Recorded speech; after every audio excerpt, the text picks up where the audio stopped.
I read up about breakfast and lunch and how they want to help startups. I had the dream to start an Ethiopian cuisine establishment here in San Antonio. With the information that I had gotten already through the different classes I attended, I felt the confidence to just go for it, man.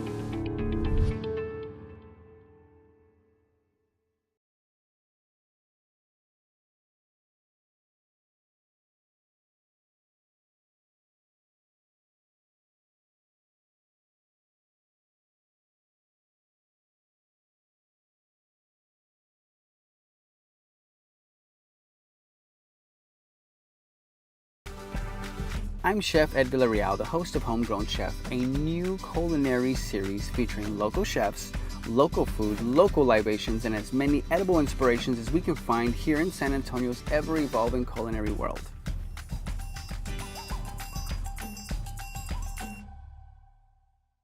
Hi everyone and welcome to Homegrown Chef. Today we are at the Boiler House and we are working with my great friend Jeff White. How you doing, buddy? Good, good, good. So, Jeff, tell us what you're going to be doing today. I see you have duck eggs here, beautiful mushrooms. What's going on? What we have today, we're going to do some nice seared foie gras, some wild mushrooms, some maple French toast, and we're going to hit all that with a little bit of the Kinsman rakia. First, we're going to start off with the mushrooms. The mushrooms are going to take most of the time out of this dish. Everything else is pretty quick. It's a great a la minute dish if you're in a restaurant. It's a great, quick, easy breakfast if you're at home. So anyone can do this, real simple at the house. Simple. So what'd you come up with this idea? What brought on this inspiration about this dish? This pays a little homage to the chef at El Quim, de la Bocanero. De la Bocanero is a fish market, meat market, very famous, very huge tourist spot in Barcelona.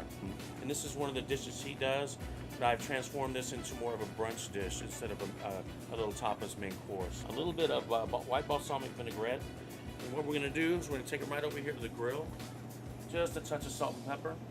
So, the duck eggs I can see, right? This is not normally, I haven't Right. seen very many duck eggs being used. So what made you want to use These the duck eggs I got through Raising Kale Farms.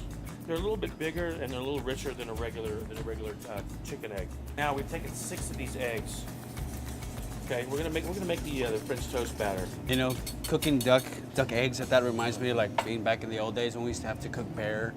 They used to bring us all the wild game over. Yes, God, remember that? Before we keep going, I gotta let everybody know. Y'all gotta know, me and this man have history beyond history. We've been working together for what, 13 years? About 13 years. We've opened places. We've been ran out of places. That was our MO, right? Yeah, open it up and let's go. Open it up, we make it awesome and jet. We're making the French toast batter. I've added some bourbon vanilla paste. Okay. Half and half. Sugar. And of course the eggs. And a little bit of almond paste. So this dish is going to be sweet and savory at the same time. Hey, don't forget, don't burn anything up behind you, brother. That's why I fired you the first time, isn't it? I quit. Oh, did you quit? Yes, I quit. That sounds like about $1 more, right? $1 more guy? You better believe it. Yeah. I'm worth it, Jeff. I'm worth Worth it. every penny, right? Every penny, that dollar. So take this toast, let's get them all soaked up. All right, great. Right, good. So from this point, what we're gonna do, we're gonna start our mushrooms. We got a pat of some compound garlic herb butter. A little pat of that. And we're gonna bump these mushrooms up with some poached fingerling potatoes. You know, I've been working with you for a long time, and I know you spent time over in Alaska. Where do you derive all your inspiration? Where does all this come from, Jeff, you know? Well, I mean, right here, what I like to do is, of course, local as possible.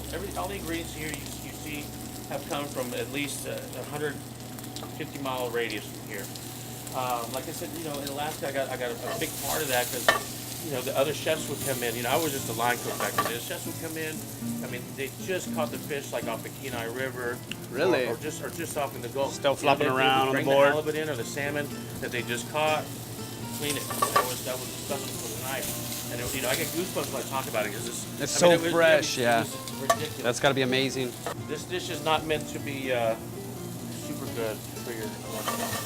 Well, it's okay. It doesn't matter to me. I love bad cholesterol anyway, so.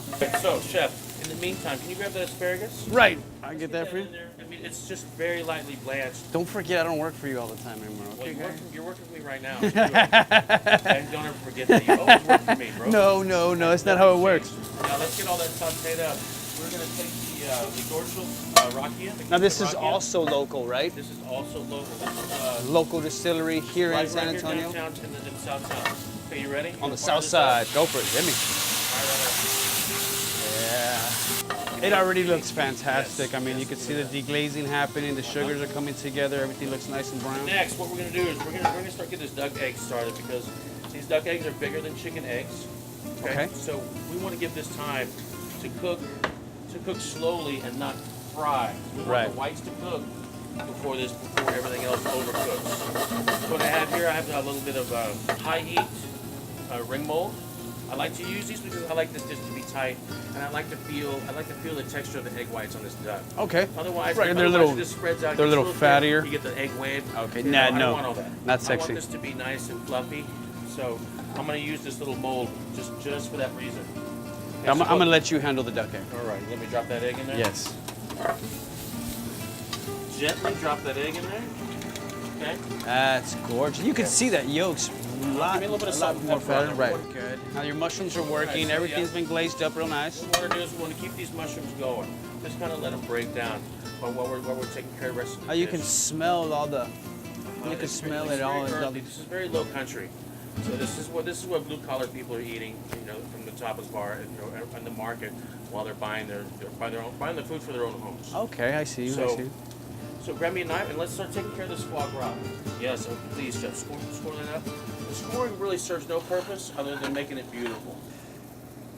And well, you know, if it don't look sexy, it's not going to If taste it's not sexy. sexy, it's not sexy. All my food is sexy. See how an egg is just kind of cooking from the bottom up. That yolk is going to stay nice and supple and creamy, and those the whites are going to be done all the way through, but still with a little fluffy bodiness. So we got a nice hot pan. We're going to drop the foie gras into, I assume. If you ever turn the fire on, so we can get this done. Yeah. So we want the pan to be as hot as possible. We want it real hard sear on both sides, and then we're gonna kick the heat down and just kind of let it soften up and cook through. Good, You gotta remember good, the foie good. gras is pure fat. It's duck fat, it's duck liver, and so the longer you let it cook, the more it's gonna disappear. Let's go ahead and start dropping a little bit of herbs in here. Now, what herbs are we dropping in here? We have hard herbs. By hard herbs, I mean herbs that are sturdy, that are gonna turn black or burn. Okay. You have flat leaf parsley, oregano, and thyme. I know you have the farmers market every Saturday, Sunday. Yes, here. Yes. So are you These duck eggs sourcing? I got from Okay. the farmer's market. That's what I was going to ask. You're getting things from the farmers market, picking things out fresh. The You know. mushrooms are they're farm grown, southern fried right here in Texas. Great. Sustainable, organic. Just our What- big movement here in town. what We're else- trying to what pick else everything you up. can ask for? So you know, It's good. foie gras is. I mean, it's obvious in a lot of the dishes that I do for this restaurant and past restaurants and for future dinners that are coming up. It's like, for me, it's the epitome of high-end punctuality. For lunch, I serve a burger called the Jackie Treehorn. It's got foie gras peanut butter in it. Jackie Treehorn. Well, Jackie Treehorn is from The Big Lebowski. It's a classic. Oh, okay. He was the bad guy. Right. He Right. was super smooth, super decadent, but he would hurt you. Right. Okay, just like I foie know. I gras. remember. Yes, I got you. Yeah, I like that. So That's we're good. gonna- That's good. We're That's gonna good. get a nice hard sear on here. Okay. A little bit more. Throw back on the high heat. Let's get a little more heat in there. All right, so let's kick those mushrooms up one more time. Okay.